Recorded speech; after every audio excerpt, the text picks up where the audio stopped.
Bonjour Loïc, Salut Fabrice. tu reviens de voyage. Qu'est-ce qui t'a amené à partir au Gabon? Alors, je suis parti au Gabon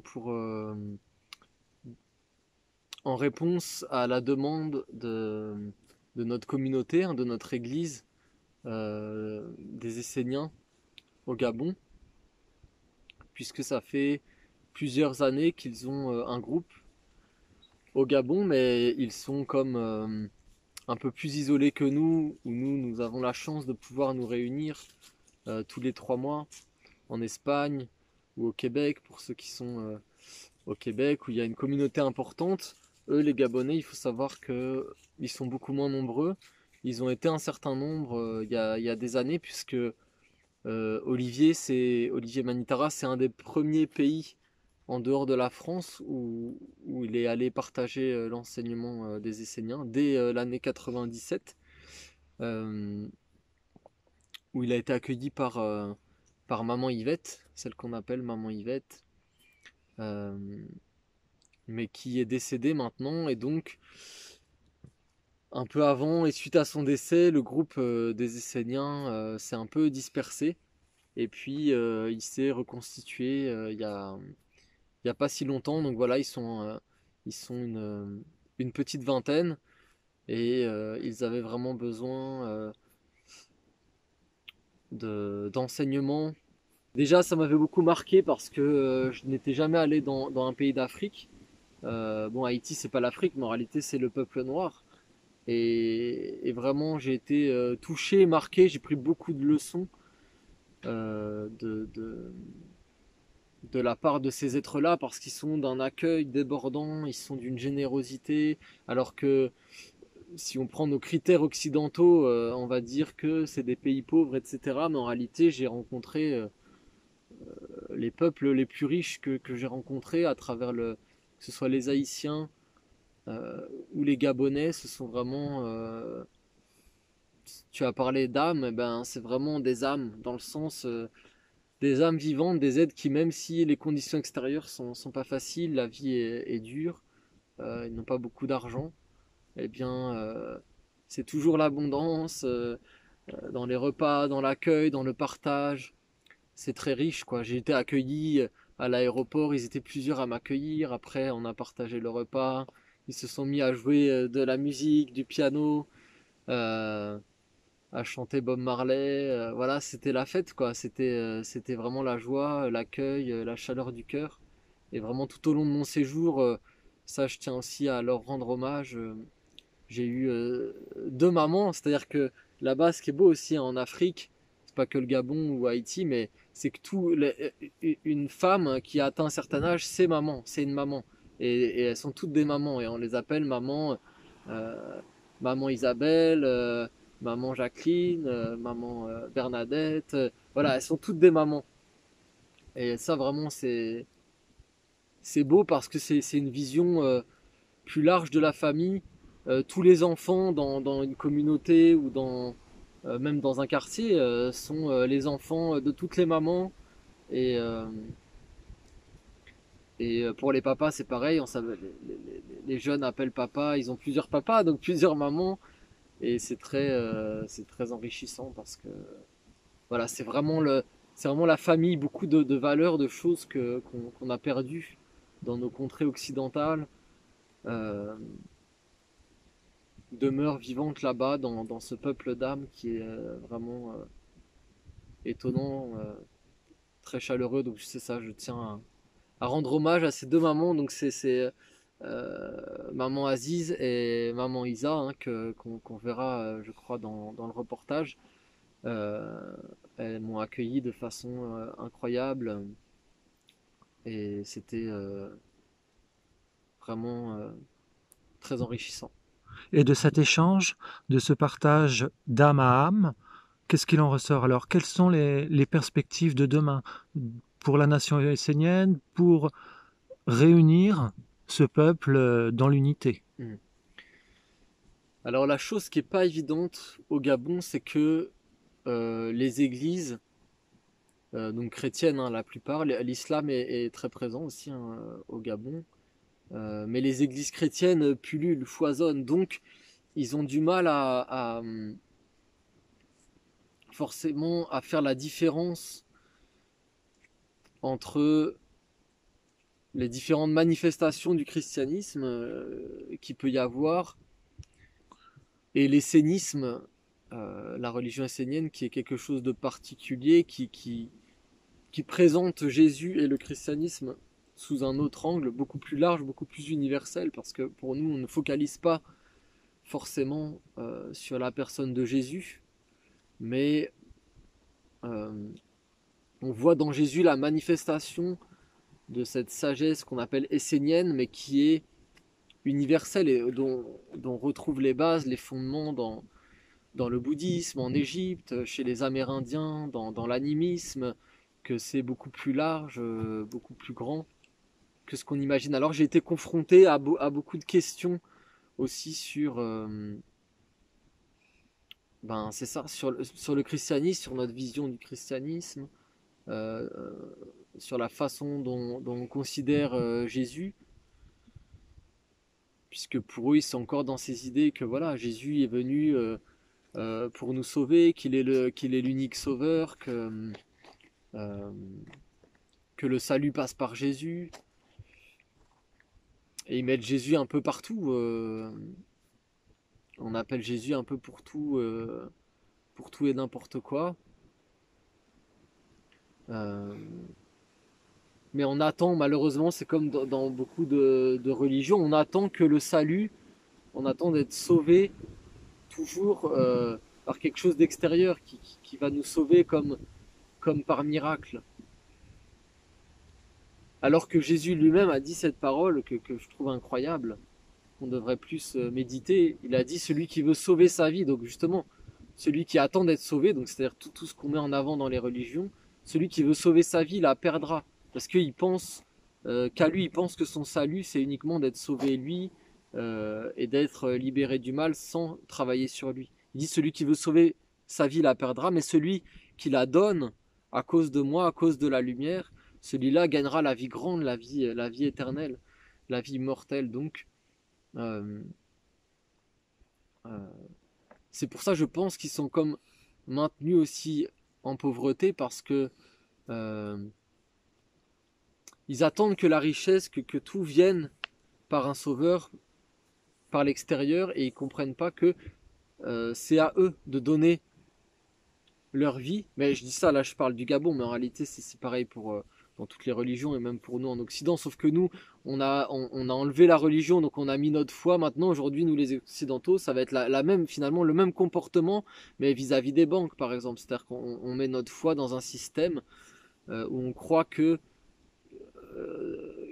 qui va nous sauver, qui va nous apporter la richesse, alors qu'il nous appauvrit de plus en plus. Eux, ils en sont au même stade, mais dans le côté de la religion, là où nous, on était il y a 100 ans, 200 ans avant que la religion ne s'effondre sur nos terres. Mais donc ça, c'est quelque chose que j'ai dû éclaircir, apporter que finalement, euh, c'est à l'homme lui-même de trouver le salut, ça, la délivrance, la guérison. Hein. Dans certaines langues anciennes, c'est intéressant ce parallèle, on voit que le salut est lié à la santé, donc à la guérison. Qu'en fait, le salut, c'est pas juste d'être sauvé comme ça, euh, d'une façon un peu abstraite. C'est la guérison, de guérir sa pensée, de guérir son âme, de guérir ses relations. Ça, c'est vraiment une vision essénienne du monde. D'ailleurs, en espagnol, hein, on le retrouve, ils disent la santé, c'est salud. Hein, la salud. Le salut, la santé sont mêlés dans. Et ça vient des anciens langages, des Grecs, des Égyptiens, euh, des thérapeutes, hein, ce qu'on a appelé les thérapeutes, qui étaient une branche des Esséniens, une branche égyptienne des Esséniens du temps de Jésus. On les appelait les thérapeutes. Les Esséniens étaient appelés les thérapeutes, et c'est-à-dire la guérison qu'on obtient, la guérison en servant quelque chose de plus grand que soi, euh, en rendant un culte à la nature, à tout ce qui est beau, à tous les dons de Dieu, et de soi-même donner quelque chose de soi, de ne pas attendre toujours qu'on vienne nous sauver, c'est-à-dire qu'on nous donne à nous, mais que nous-mêmes on donne quelque chose, euh, et qu'en donnant, eh bien, on s'élargit, notre âme grandit, hein, parce qu'on le voit dans la vie, c'est vraiment dans les relations, en donnant, ou même quand on devient parent, le fait de donner à l'autre, et ben quelque part, c'est encore plus grand que prendre, parce que prendre, c'est toujours limité, ça rentre à l'intérieur de soi, et soi, nous-mêmes, on est limité. Par contre, quand on donne, alors ce qu'on donne, ça peut se multiplier, ça peut se partager, ça peut grandir à l'infini. Alors, alors voilà, c'est ça qui est euh, un peu triste dans ces peuples, parce que ils attendent ça, donc ils sont placés dans une situation de pauvreté, on les maintient dans cette situation de pauvreté, alors que ils ont une grande richesse. Et qu'en réalité, avant que le christianisme ne vienne sur leur terre, ils avaient la richesse. C'est une terre riche, abondante, fertile, le Gabon et tous les pays qu'il y a autour. Ils avaient tout ce qu'il fallait pour vivre. Et donc pour moi, la richesse, euh, ils l'ont déjà. Elle est dans cette qualité de cœur, dans cette vie de l'âme, de l'accueil, du partage, de la générosité qui est très vivante, très présente en eux. Donc en réalité, ils ont beaucoup de choses à nous apprendre et ils ont aussi beaucoup de choses à désapprendre, c'est-à-dire à sortir des concepts enfermés et enfermants qui les ont progressivement réduits dans leur capacité, dans leur autonomie, alors ils avaient une grande richesse.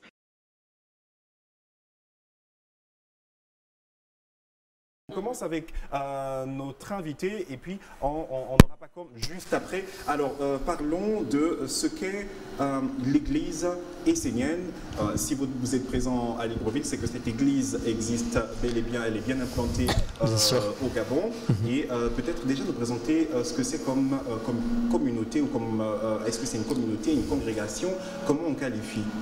Alors c'est une église et une communauté qui prend sa source à la fois dans un lointain passé, donc je dirais qu'elle est à la fois très ancienne, cette tradition essénienne, et à notre époque, elle a ressurgi un peu de l'oubli avec la découverte des manuscrits de la Mer Morte, dont beaucoup ont entendu parler en 1947, qui a permis de révéler beaucoup d'aspects qui étaient inconnus du christianisme, de l'origine du Christ, notamment aussi beaucoup de textes qui étaient inconnus du Nouveau Testament et qui ont révélé l'origine par exemple essénienne de Jésus, que Jésus avait été formé dans cette communauté essénienne, que c'est le sens même de Nazareth, parce qu'il y a eu aussi des études très intéressantes qui ont montré que Nazareth n'a jamais existé, c'est-à-dire qu'ils ont dit que c'était une ville parce que les Esséniens dérangeaient déjà à cette époque, alors qu'en fait Nazareth, les Nazaréens voulaient dire les Esséniens, et une ancienne communauté donc, qui remontait à Moïse et même bien avant. Et donc ces manuscrits de la Mer Morte ont vraiment permis de montrer que Jésus a reçu une éducation particulière, qu'il n'est pas descendu du ciel forcément comme on nous l'a dit en ayant tout le savoir, mais qu'il a vraiment été formé. Il est quand même descendu du ciel, pour ça on est d'accord. Il est quand même descendu du ciel, c'est clair. Mais je veux dire par là que le fruit de sa sagesse remontait aussi à un lointain passé. D'ailleurs, il a été prouvé que beaucoup de paroles de Jésus étaient contenues dans le livre d'Enoch, qui pour les Esséniens était considéré comme le père fondateur des Esséniens. D'accord. Et le livre d'Enoch qui a été retrouvé dans les manuscrits de la Mer Morte, qui datait de plus de 300 ans avant Jésus-Christ. On trouve beaucoup de références dans les paroles de Jésus, même dans la prière du Notre Père, qui sont des paroles qui viennent du livre d'Enoch. Donc ça a juste permis de montrer que le christianisme et l'enseignement de Jésus prenaient sa source dans une tradition millénaire très ancienne. D'accord. Voilà. Est-ce qu'il y a aujourd'hui, quand on vous écoute, il y a donc une différence entre les autres églises chrétiennes, bien sûr, et l'église essénienne? S'il y a une différence, laquelle est? Alors, ce serait assez... Parce que mettre l'accent sur église chrétienne essénienne, enfin l'église essénienne, ça veut dire qu'il y a peut-être un décalage, où il y a une vraie différence avec tout ce qu'il y a comme autre église chrétienne. Oui, bien sûr, et je dirais que ça tient dans un message de sagesse et de connaissance de l'homme, que, en fin de compte, ces textes révèlent que c'est pas... le chemin vers Dieu n'est pas uniquement un chemin de foi ou de croire en certains dogmes et croyances, mais que c'est une connaissance une connaissance de l'homme et de Dieu dans l'homme et de comment cheminer vers Dieu par la connaissance, par une sagesse, par une connaissance de soi et de sanctifier le nom de Dieu à travers l'homme. C'est ce que cet enseignement disait, c'était que l'homme était le nom de Dieu sur la terre. Il y avait les 4 lettres du nom de Dieu, que c'était l'homme lui-même dans tous les degrés de l'existence, et que sanctifier le nom de Dieu, c'était sanctifier l'homme, sanctifier sa pensée, sa parole, sa façon d'agir. Donc la différence, ce serait plutôt dans une sorte d'ésotérisme que les églises chrétiennes, après que le christianisme a perdu. D'ailleurs, il faut savoir que l'église catholique a enlevé beaucoup de principes qui étaient des principes connus et basiques chez les Esséniens et les premiers chrétiens, notamment par exemple la réincarnation. Vous qualifiez les Esséniens comme les premiers chrétiens finalement? C'est ça, c'est un christianisme des origines. On peut vraiment le qualifier comme un christianisme des origines. D'accord. Dorian, vous avez peut-être des questions, les amis? Ah oui, donc le titre de la conférence du séminaire, c'est un voyage initiatique exceptionnel, c'est cela. Voilà. Est-ce que demain, enfin, c'est du 8 au 10, voilà. Donc est-ce que vous aurez la mission de remettre la vie de Jésus sur la table pour ceux qui nous regardent, parce qu'on est bien d'accord, Jésus c'est un gros débat, c'est plusieurs livres, c'est clair. C'est une certaine considération ésotérique, mystique, que parfois beaucoup n'arrivent pas à cerner. Est-ce que pour ce rendez-vous, vous aurez envie d'amener peut-être ceux que vous estimez qui se sont égarés dans l'histoire de la vie chrétienne vers justement cette église? Oui, bien sûr, tout ce que je n'aurai pas le temps de dire là, c'est le but de ce rendez-vous, de cette rencontre de demain, où j'ai vraiment à cœur de partager cet autre visage de Jésus, parce que la question n'est pas de remettre en question ou d'enlever tout ce qui a été dit sur Jésus, mais de montrer d'autres aspects qui auraient été occultés et qui sont revenus à la surface du jour par la découverte des manuscrits de la Mer Morte, et aussi de beaucoup de manuscrits qu'on a compris, on a vu que le Vatican avait caché aussi beaucoup d'anciens textes qu'ils avaient récupérés du christianisme des origines et qui permettent d'élargir la vision du christianisme vers quelque chose de plus universel et qui réconcilie toutes les religions. Est-ce que ce séminaire vous dirait à ceux qui ne prendront pas évidemment où était Jésus entre ses 12 ans et ses 30 ans? Vous direz, parce qu'il y a tout un mythe aussi autour de cette période-là. Oui, bien sûr, je pourrais en parler. C'est vrai que c'est une période justement qui est liée aux Esséniens, et je pense que c'est pour cette raison que dans le Nouveau Testament, on a occulté cette période, parce qu'elle correspond à la formation de Jésus chez les Esséniens. Voilà. D'accord. On dirait qu'il n'y a pas un grand amour pour les Esséniens. Pourquoi? Je dis ça comme ça. Mais les Esséniens, il faut savoir que ça explique aussi, cette révélation des Esséniens explique pourquoi Jésus a été aussi persécuté et rejeté, parce que c'est quand même dingue de voir qu'il était il était le Messie parmi le peuple juif, il était annoncé comme le Messie, et il est venu, et ce sont les Juifs eux-mêmes qui se sont retournés contre lui à la fin, et les rabbins juifs. On voit beaucoup de conflits d'ailleurs de Jésus avec les rabbins, parce qu'en fin de compte, et cette révélation des Esséniens explique ça, parce que pourquoi Jésus n'était pas reconnu, mais parce qu'il faisait partie de cette fraternité essénienne qui était déjà mal vue par les Juifs, parce qu'ils amenaient une autre vision de l'enseignement de Moïse et de l'enseignement secret du judaïsme. Il y a beaucoup de choses à apprendre, Rufina. Beaucoup de choses à apprendre. Bon, déjà, de prime abord, Olivier Manitara, c'est votre frère? Alors, Olivier Manitara, j'ai lu beaucoup d'articles qu'il a écrits sur les Esséniens, et je vois le nom. C'est par rapport aussi à la question de monsieur sur pourquoi l'Église essénienne chrétienne aujourd'hui. Donc effectivement, Olivier Manitara est le fondateur de l'Église essénienne chrétienne dans sa manifestation contemporaine, parce que, comme je vous disais, elle est très ancienne. Et ensuite, il y a une filiation, c'est-à-dire pourquoi aujourd'hui je me présente et je viens comme Loïc Manitara. Non, je ne suis pas ni son frère de sang ni son fils de sang, mais c'est une filiation spirituelle, comme il y avait beaucoup dans le passé. On disait souvent que les disciples prenaient le nom de leur maître parce qu'ils se considéraient comme un représentant. Et donc voilà, je viens aujourd'hui pour justement représenter cette tradition qu'Olivier effectivement a eu. Olivier Manitara a eu la force de remettre au bout du jour et de réactualiser. Merci. Rapidement, alors, on va à la question rapidement. Ma question, c'est, vous disiez que la religion essénienne, c'est le christianisme des origines. Mais qu'est-ce qui explique que des religions telles que le judaïsme, qui elles aussi vivaient, ou j'ai envie de dire cohabitaient en ce même temps, ont réussi à subsister par rapport à l'église essénienne? Alors c'est une bonne question. Je dirais qu'elle tient au côté politique et au côté du pouvoir politique, dans le sens que les rabbins, comme aujourd'hui le Vatican. Les rabbins, c'est eux qui étaient au pouvoir, c'est eux qui tenaient les rênes de la politique. Et donc les Esséniens, il faut savoir que les Esséniens étaient déjà marginalisés à cette époque. Il y avait des villages esséniens où ils avaient leurs enceintes, ils avaient leurs pratiques, leur façon de vivre en harmonie avec la nature. Ils avaient une grande science, les Esséniens, même au niveau de la médecine, de la nature, de beaucoup de choses. On les appelait, par exemple, c'est intéressant, on les appelait la secte de ceux qui se lavent et prennent des bains. C'est-à-dire qu'aujourd'hui, voilà, on considère ça comme normal, mais à l'époque, ils étaient marginalisés parce qu'ils avaient déjà une grande notion de l'hygiène, de la santé, sur tous les plans physiques. C'est une belle anecdote, ça. On vous remercie parce que... en tout cas, Eunice avait quelque chose à dire? Alors, moi, je voulais juste savoir si du 8 au 10, ce sera assez. Parce que si vous venez élargir la vision du christianisme qu'on a, c'est que vous avez lu toute la Bible et que vous cherchez à combler toutes les parties manquantes. Alors, est-ce que 2 jours, c'est suffisant? Non, c'est sûr que ce ne sera pas suffisant et c'est pourquoi aussi nous avons ici avec nous, je suis venu avec les frères de l'église essénienne chrétienne ici, qui la représentent ici. On a Auguste Mangaongo qui est le responsable de l'église ici et qui lui aussi donne des conférences et va aussi porter, parce que nous sommes en train de créer une académie. D'accord, oui, on a parlé de cette académie, effectivement. Et donc, on va avoir des professeurs, des enseignants de plus en plus. On en a à Haïti, on en a dans plusieurs pays du monde. D'accord. Et voilà, donc là, ça va être une introduction en fin de compte, mais c'est évident que je ne pourrais pas tout traiter. Mais voilà, l'aventure continue. En tout cas, on rappelle que la conférence, enfin le séminaire, c'est donc du 8 au 10 novembre. Donc l'enseignement secret des Esséniens de Jésus-Christ jusqu'à nous.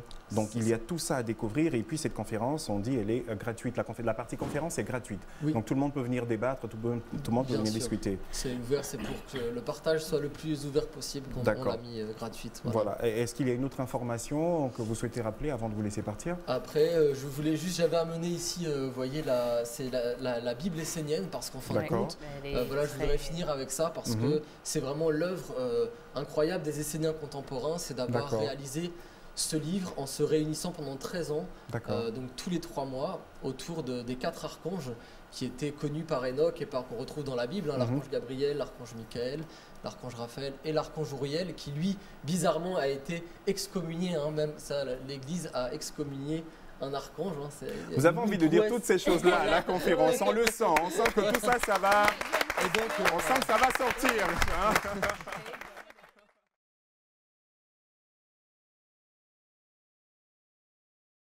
C'est un message qui embrasse vraiment la connaissance de toutes les religions. C'est un message de paix, d'amour, de réconciliation. Et quand on a vraiment l'amour de Dieu et qu'on regarde toutes les traditions, et même les traditions des peuples animistes, comme vous avez eu sur vos terres pendant longtemps, alors on peut voir que le message du Christ, il touche à tous ces aspects. Il nous parle d'animisme en réalité. Si je veux citer des paroles tout à l'heure, vous verrez que si on creuse, il nous parle d'animisme, il nous parle de l'enseignement du Bouddha, il est dans l'enseignement du Christ. L'enseignement de plusieurs grands envoyés est contenu dans les paroles du Christ. Or, là où je veux poser un point d'interrogation, c'est sur justement le contexte. Vous voyez, Jésus, à son époque, qui avait cette connaissance universelle des religions et de l'unité des religions. Vous connaissez sûrement la fameuse parole, mais elle a été mal interprétée, de Dieu à Moïse, l'Éternel, ton Dieu est un.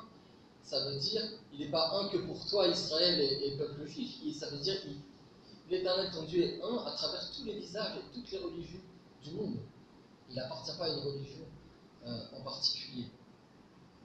Voilà. Or, à cette époque du Christ, ceux qui détenaient cette connaissance universelle de toutes les religions s'appelaient les Esséniens. C'était les Esséniens.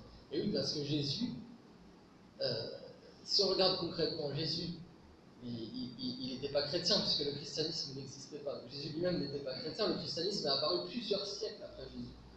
Et Jésus n'était pas juif non plus, comme on a voulu nous faire croire, puisque sinon les juifs l'auraient accueilli. Regardez, même ceux qui l'ont mis sur la croix, c'est même pas les politiciens, c'est même pas Pilate, c'est les juifs, c'est les rabbins, c'est le Sanhédrin. Et on voit, vraiment c'est très clair dans les évangiles, on voit les conflits, les nombreux conflits qu'il y a, où souvent Jésus se trouve nez à nez face aux rabbins, et les rabbins s'opposent à lui, parce qu'ils savaient qu'il était un Essénien. C'est comme ça qu'on explique, sinon on ne peut pas comprendre. Pourquoi il y avait cette opposition? Parce que s'il était juif, les juifs l'auraient accueilli à bras ouverts, et les rabbins l'auraient vénéré, l'auraient honoré, mais ce n'est pas le cas. Et vous avez un passage très clair dans les évangiles, où un être, je ne sais plus trop comment, mais il rapporte un fait au Sanhédrin, et dit voilà, on dit que le Messie est de retour, et il vient de Nazareth. Et vous avez cette parole dans les évangiles qui est incroyable, mais personne ne l'a analysée. Il dit, le rabbin répond, mais comment est-ce possible? Rien de bon ne peut sortir de Nazareth. Je ne sais pas si vous avez entendu cette parole. Il dit ça, rien de bon ne peut sortir de Nazareth. Parce qu'en réalité, Nazareth, c'était le nom des Esséniens. Nazareth, en fin de compte, vous avez même des découvertes archéologiques qui ont prouvé qu'il n'y a jamais eu de ville de Nazareth.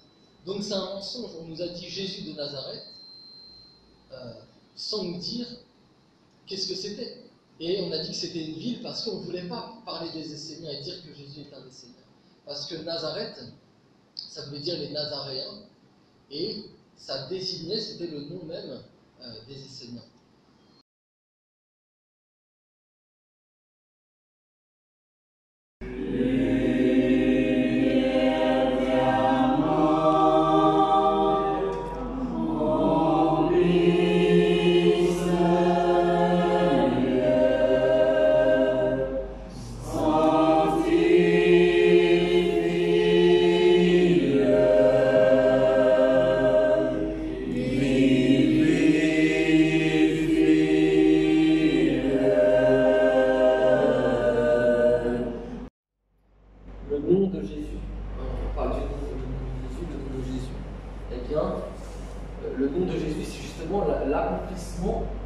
L'incarnation des 4 lettres du nom de Dieu et un homme qui va incarner à lui seul ces 4 archanges, ces 4 visages de Dieu, ces 4 lettres du nom de Dieu. Et c'est ça que nous dit le nom, parce que vous voyez, là je vous ai écrit Yeshua, ça se dit comme ça, Yeshua, ça c'est le Shin ou A, Yeshua. Mais c'est un nom secret, un nom sacré. Et c'est les Esséniens seuls avaient la connaissance quand il a été appelé Yeshua. Voilà, ils savaient, eux, qu'est-ce que ça voulait dire. Et qui venaient justement restaurer le nom de Dieu. Et là où le grand prêtre allait tout seul dans le temple pour prier avec Dieu, ben Jésus il était tellement dans l'alliance avec le Père qu'il n'avait même pas besoin d'aller dans un temple. C'est pour ça qu'on a dit qu'il était le Verbe. Hein, parce qu'on dit que le grand prêtre, il allait dans le temple pour dire le nom de Dieu et avoir l'oracle. On parlait de l'oracle de Yahvé. Eh bien, Jésus, c'est pour ça qu'on a dit qu'il était le Verbe qui s'est fait chair. Le Verbe qui s'est fait chair, ça veut dire oracle de Yahvé, la parole, Dieu qui parle. L'oracle, Dieu qui parle. Et qui redonne vie aux 4 lettres du nom de Dieu. Et vous allez voir, là, ce que je vais vous dire après, que ça va devenir encore plus clair, parce que vous allez voir que c'est vous, c'est nous, c'est chacun de nous qui portons ces 4 lettres. Et c'est très précis, vous allez voir, c'est unique au monde, parce que l'enseignement qui est révélé aujourd'hui par les Esséniens, c'est la lumière. Et le Shin, ça c'est important, gardez-le en tête. Le Shin, c'est votre être véritable, c'est votre âme, qui est triple. C'est pour ça qu'on l'appelle la triple flamme du Saint-Esprit, le Shin. Et sa forme, vous voyez, là on n'a plus 4 lettres, on a 5 lettres. Et regardez, hein, ça fait, qu'est-ce que ça fait les 5 lettres?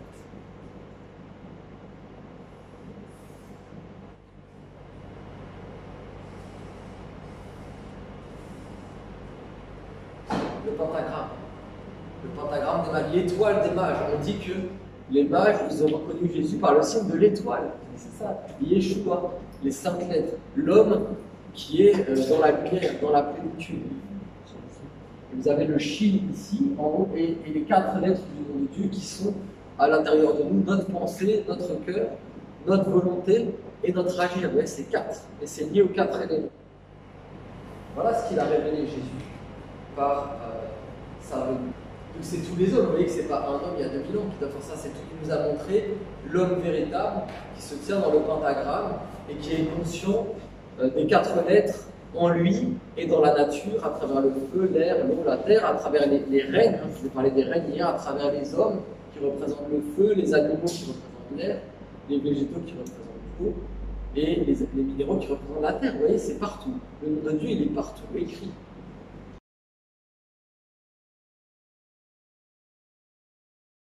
finalement, le message un peu des Esséniens sur ces terres, c'est de les inviter à retrouver leurs racines par la sagesse essénienne, qui révèle la beauté de leurs propres racines, de leurs propres traditions, et par la sagesse essénienne, qui n'est pas seulement quelque chose du passé, et bien mais quelque chose de nouveau aussi dans le présent, et bien de leur ouvrir un nouveau chemin où ils vont pouvoir petit à petit se débarrasser, se libérer de tout ce qui leur a été imposé et qui leur pèse en fin de compte, qui est comme une chape, un gros fardeau sur eux, et leur permettre d'ouvrir un nouveau chemin et de retrouver leurs racines. Notamment, voilà, s'il y avait un village essénien, si un jour il y a un village essénien au Gabon, c'est évident que ce sera une merveille parce que une grande partie du pays, c'est des forêts immenses, des forêts à perte de vue où les animaux sont encore très présents. Là où nous, on a tout déforesté dans nos contrées, il faut savoir que le Gabon est un pays exceptionnel et indispensable à la survie de l'humanité, puisque on dit que l'Amazonie, c'est les poumons de la planète. Eh bien, il faut savoir que le Gabon, on dit qu'aujourd'hui, que c'est le 3e poumon de la planète. Tellement il y a une abondance d'arbres, de végétation. En réalité, le Gabon, au niveau de la nature, de l'écosystème, est un enrichissement colossal pour la planète tout entière. Et ça, il faut en tenir, rendre hommage pour ça quand même au gouvernement gabonais, qui fait beaucoup pour protéger, à l'heure où on est de la déforestation massive, ils font beaucoup pour protéger leurs forêts. Et ça, c'est quelque chose de beau, parce que je pense que l'avenir de ce pays, il est dans la nature, il n'est pas dans les villes créées par les hommes, il est dans la nature créée par Dieu, et où là, voilà, il y a vraiment la possibilité de retrouver une vie complètement autonome, en harmonie avec la nature. D'ailleurs, il faut savoir que le Gabon aussi, c'est un des derniers pays d'Afrique, mais du monde, hein, où il y a vraiment des peuples animistes qui ne voient jamais la civilisation, c'est-à-dire qu'ils sont entièrement autonomes. On parle des pygmées, hein. Les pygmées, c'est au Gabon, au Cameroun aussi, qui est juste au-dessus. Le Cameroun est juste au-dessus du Gabon, mais vous avez des peuples entiers, des tribus entières animistes dans les forêts équatoriales du Gabon. Et ça, pour moi, c'est une grande richesse, hein. Nous, les Esséniens, on ne regarde pas la richesse d'un pays à travers son PIB, mais on regarde la richesse d'un pays dans son lien avec la nature, dans son respect de la nature, dans les valeurs qu'il protège. Et en cela, le Gabon a beaucoup à nous apprendre. Et c'est pour ça que je pense que les Esséniens, la présence des Esséniens dans ce pays, sur ces terres, est très importante dans un sens de revalorisation de leur propre patrimoine, de leur richesse, et de leur montrer que vraiment ils n'ont rien à attendre ou à espérer des Occidentaux, des Blancs qui ont fait finalement beaucoup de dégâts, hein, beaucoup de mal là-bas, mais que au contraire il faut qu'ils retrouvent leurs traditions, leurs racines, et qu'ils aillent de l'avant en retournant vers la nature.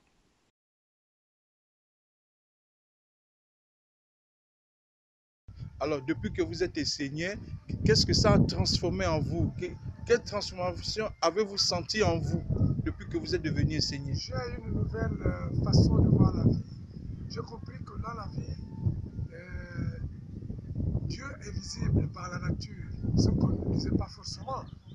Que on ne peut pas aller chez Dieu sans passer par Dieu la mer. Des choses aussi simples comme ça qu'on ne voulait pas nous dire. Nous, on était seulement limités à Dieu le Père, Dieu est invisible qu'on ne connaissait pas. Maintenant qu'on sait qu'avant de connaître Dieu le Père, il faut d'abord passer par Dieu la Mère, et que tout ce qui existe est le visage de Dieu.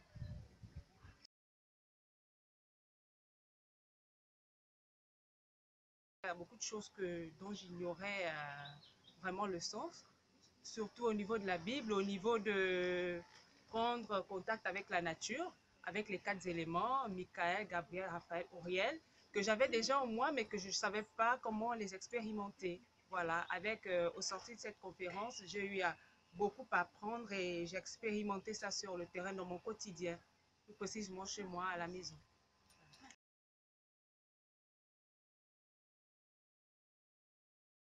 j'ai été transformée et j'ai été proche de la lumière parce que à travers Loïc, ce n'était pas Loïc que je voyais, c'était Dieu que je voyais. Et tout ce qu'il a libéré à travers comme message de la lumière, je pense que nos âmes, corps et âme esprit, nous avons reçu quelque chose de transformation. Et c'était vraiment une joie pour nous d'être enseignés, écouter les enseignements des enseignants, comment marcher dans la lumière, comment éviter le péché, et être vraiment en accord avec Dieu la mère et Dieu la lumière.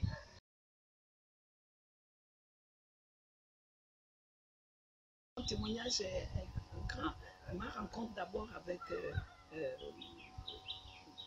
Auguste, qui est venu me trouver en disant qu'il a reçu un message de moi depuis le Panama, alors que je passais 2 ans à la maison, je ne voulais plus aller dans une église et je cherchais Dieu, je sentais un grand vide en moi. Et j'étais malade aussi, on m'a opéré plusieurs fois, je ne bougeais pas. Mais quand j'ai commencé à fréquenter la communauté, j'ai retrouvé ma santé. Il y a des choses que je ne pouvais plus faire et que maintenant je fais. Et avec l'arrivée de Loïc, j'ai vécu avec Loïc dans la même maison. Je me suis déplacée parce que c'est nous vraiment on s'occupait de lui. Mais pour moi, ce n'était pas que je m'occupais de...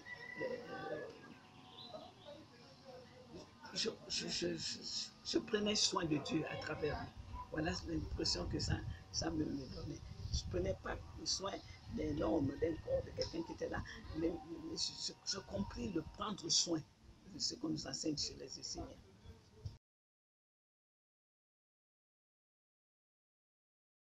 Bonjour. Bonjour. Et j'ai remarqué que vous avez assisté les séminaires qu'a organisé la Nation essénienne lors de l'arrivée du pasteur Loïc Manitara. Bien Alors, qu'avez-vous ressenti et qu'avez-vous retenu lors de ces séminaires? Ce que j'ai ressenti, c'est que tout le monde était épanoui et comme on était aussi beaucoup, tout le monde était maintenant heureux.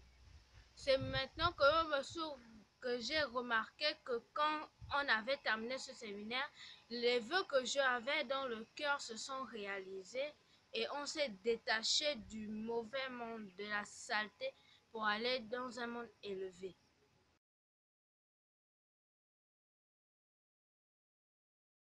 Pendant ce séminaire, vraiment, il y avait une énergie palpable, comme si on se sentait élevé, on